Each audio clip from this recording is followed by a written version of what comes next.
सलाम हिंदुस्तान दोस्तों, आज जानिए पस मंज़र, ताना बाना, लाज़वाल, गर्दिश अय्याम और उमम शब्दों के अर्थ और इनके सेंटेंसेस।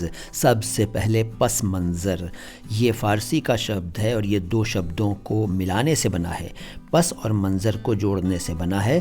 पस जो है उसका मतलब होता है पीछे और मंज़र का अर्थ होता है दृश्य यानी नज़ारा।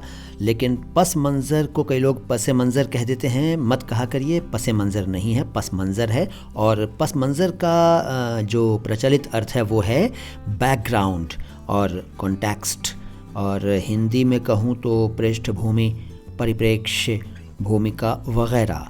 इसके लिए एग्जाम्पल ये हो सकता है कि हर मंज़र का कोई ना कोई पस मंज़र भी होता है। इसके बाद ताना बाना। ताना बाना का मतलब है बनावट, स्ट्रक्चर, कोई काम शुरू करने से पहले का इंतज़ाम वगैरह। इसका एग्जाम्पल ये हो सकता है कि हमारे समाज का ताना बाना एक ख़ास किस्म का है, यानी एक विशेष प्रकार का है। इसके बाद लाज़वाल। लाज़वाल अरबी से उर्दू में आया, ये दो शब्दों से बना है, एक है ला और दूसरा है ज़वाल। ला का मतलब है नहीं और ज़वाल, जवाल नहीं ज़वाल, ज़वाल का मतलब है पतन, अंत, ख़ात्मा, विनाश। और लाज़वाल का मतलब है वो जिसका ज़वाल ना हो, जिसका पतन ना हो, जिसका ख़ात्मा ना हो, जिसका विनाश ना हो, जो नष्ट ना हो, अविनाशी, अनश्वर, शाश्वत, यानी जो हमेशा रहे, उसे कहते हैं लाज़वाल। इसका एग्जाम्पल ये हो सकता है कि उससे मेरी दोस्ती लाज़वाल है। इसके बाद गर्दिश अय्याम। ये फ़ारसी के गर्दिश और अरबी के अय्याम से बना, और गर्दिश का मतलब होता है घूमना, सर्कुलेशन, चक्कर लगाना। और अय्याम जो है वो यौम शब्द का बहुवचन है। यौम का मतलब होता है एक दिन और अय्याम का मतलब एक से ज़्यादा दिन। तो गर्दिश अय्याम का अर्थ तो ये होना चाहिए कि अय्याम की गर्दिश यानी दिनों का घूमना, लेकिन इसका प्रचलित अर्थ कुछ और है। क्या है जान लीजिए, लेकिन उससे पहले ये जानिए कि इसका एक अर्थ कालचक्र भी है। कालचक्र। अच्छा, अब इसका प्रचलित अर्थ क्या है?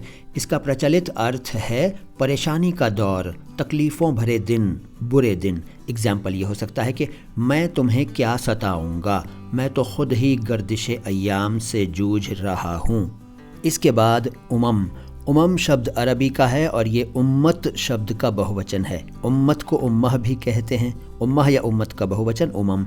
उम्मत या उम्मह का अर्थ है समर्थकों का समूह, लेकिन आम आदमी के समर्थकों का नहीं, बल्कि किसी नबी के मानने वालों का समूह, यानी नबी के, किसी नबी के फॉलोअर्स, उनके अनुयायी और धार्मिक समुदाय। ठीक है। और इसका बहुवचन उमम, उम्मत का बहुवचन उमम, यानी समर्थकों के समूह, फॉलोअर्स के समूह। इसका एग्जाम्पल ये हो सकता है कि हज़रत मोहम्मद सल्लल्लाहु अलैहि वसल्लम को शाह उमम भी कहते हैं, यानी उम्मतों के बादशाह।